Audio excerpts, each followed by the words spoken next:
So the only actual good way of seeing a planet up close is to actually go up close and look. Hubble telescope is still have to look from a long ways away. Remember, Pluto's like almost 40 AU from the sun.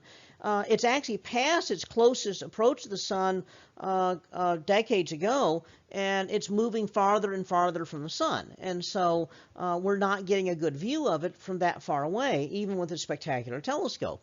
And so you need an up-close view. And so NASA came up with a plan to send a spacecraft to Pluto called New Horizons. And so the New Horizons spacecraft was launched in 2006. At the time, it was the fastest thing launched from Earth. And it flew to Jupiter, let Jupiter's gravity speed it up and toss it on to Pluto.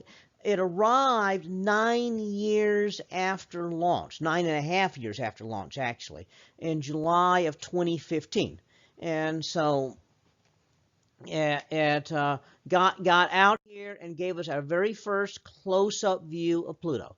And this is where we came up with our best measurements of Pluto.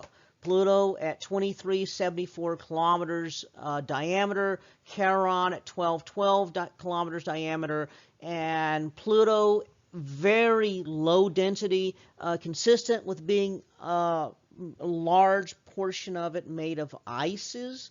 At this distance from the sun, all these things are they're normally gases are going to be frozen solid, other than hydrogen and helium.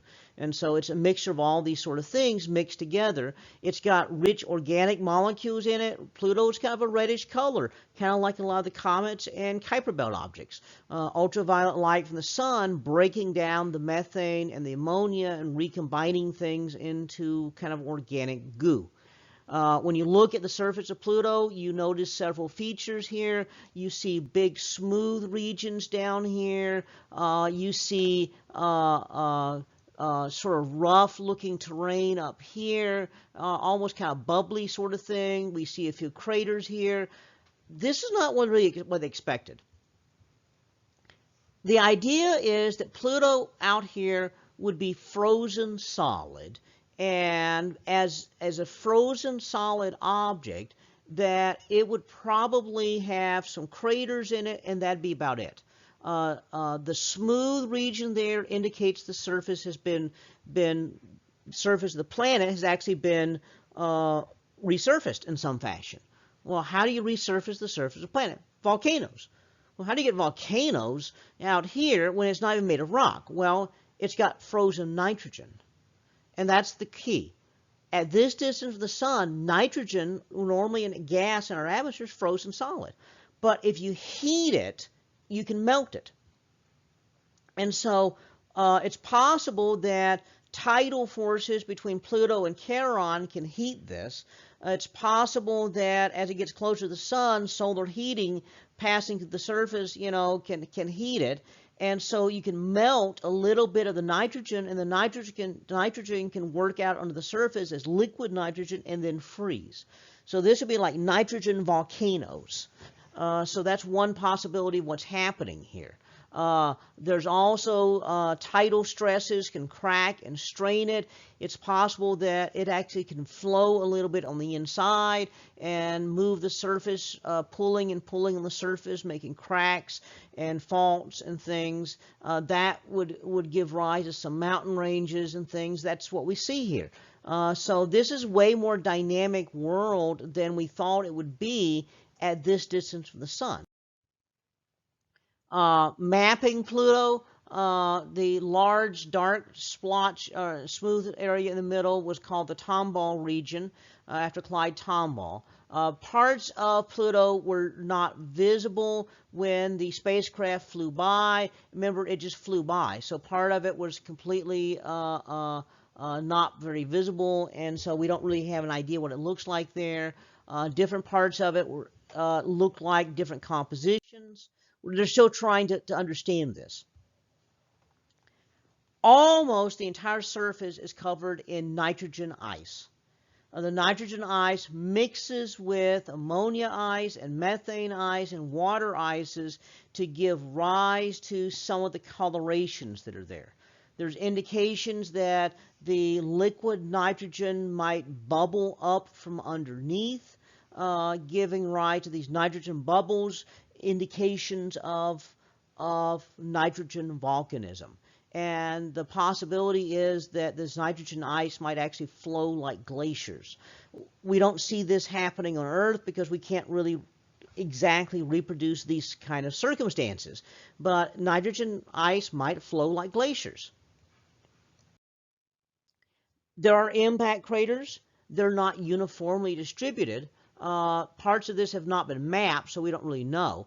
The impact craters do seem to congregate in certain areas and avoid certain areas. The places where we don't see impact craters are where it's really smooth. That suggests that is the place where it's been resurfaced by this nitrogen volcanism.